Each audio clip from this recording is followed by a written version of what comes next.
These are Chuck Taylor's standards, what he called his basic drill.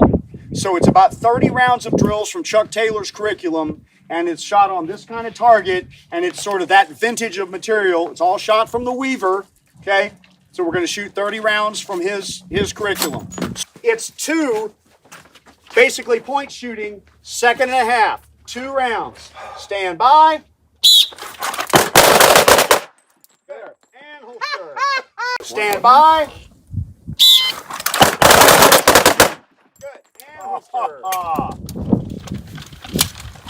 You're gonna shoot one. Turn, then draw. draw. And shoot one. Stand by.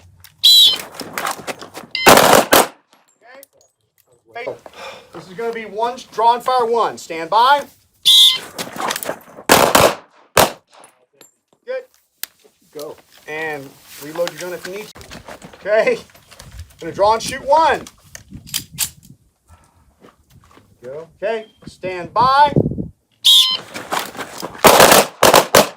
Good. And holster. And that headshot. Face left. Stand by. Good. And holster. On the buzzer, you're gonna draw Weaver. Bang, bang. Down to ready. Whistle. Bring up one headshot. Okay. There. Here we go. 2 in the body, then come down to ready. Stand by. Down to ready. Down to ready. Weaver. Make sure you got a good Weaver on the whistle. John, you're aiming at the target. Bring that ready down. Yeah. Okay. On the whistle, bring it up. One headshot. Awesome. Back down.